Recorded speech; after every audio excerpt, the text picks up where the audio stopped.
Olá pessoal, estamos aqui no Salão Verde da Câmara dos Deputados para mais uma edição do Política de A a Z.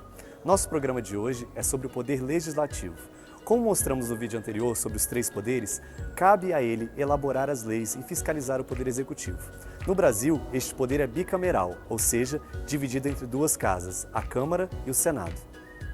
Juntas, elas compõem o Congresso Nacional, onde atuam os deputados federais e os senadores. A função fiscalizadora do Congresso conta também com o auxílio do Tribunal de Contas da União, outro órgão do Poder Legislativo. Mas afinal, qual é o papel do Congresso? Qual é a função de cada uma das 2 casas? Como se dá a aprovação das leis? Até onde vai o poder dos parlamentares? Estas são algumas das perguntas que tentaremos responder. Vamos lá? É aqui no Congresso que nascem as leis válidas em todo o país. Todas elas precisam ser aprovadas nas 2 casas por maioria simples e passar pela sanção presidencial. A exceção é para as PECs, propostas de emenda à Constituição, aquelas que alteram o texto constitucional e que não exigem a sanção presidencial. Devem ser aprovadas pelo total de 3/5 dos parlamentares em 2 votações. A composição do Congresso se altera a cada legislatura, cuja duração é de 4 anos. Os deputados federais são eleitos pelo sistema proporcional, que considera os votos dos candidatos, do partido e da coligação. Já os senadores, pelo sistema majoritário, ou seja, os eleitos são os que de fato recebem mais votos. Tanto na Câmara quanto no Senado, existe um regimento interno, contendo regras e procedimentos relacionados à estrutura, organização e funcionamento da Casa.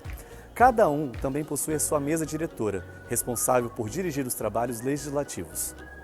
A mesa tem um mandato de 2 anos e é integrada por parlamentares eleitos internamente e liderada pelo presidente. Ele é quem define o que será votado e discutido pelo plenário. O plenário é o órgão máximo de deliberação da Casa. Na prática, é o conjunto total de parlamentares que discutem e votam os projetos.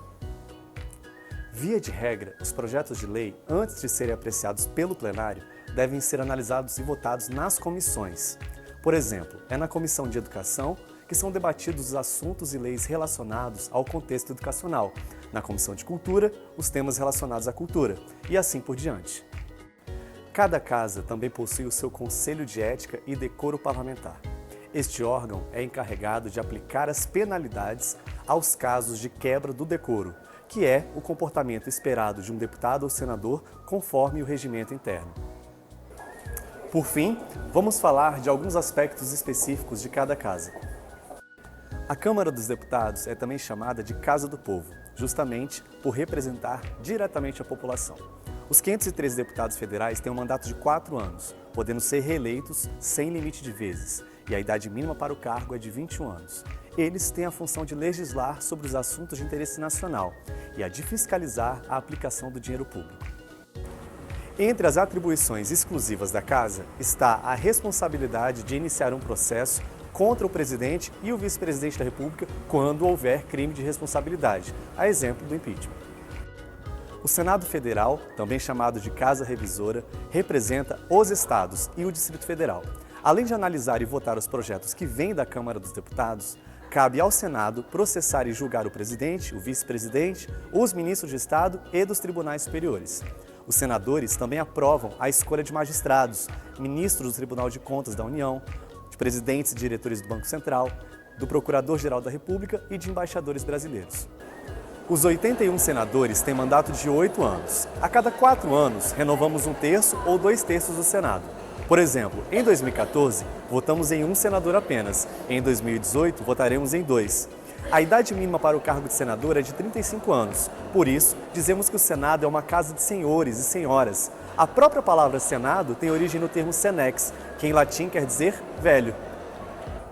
Esperamos ter lhe ajudado a entender melhor o papel do Congresso e dos parlamentares brasileiros. Para saber mais detalhes, acompanhe as postagens feitas na nossa página. Mande também suas críticas, sugestões para os próximos programas. Política de A a Z, entendendo o politiquês.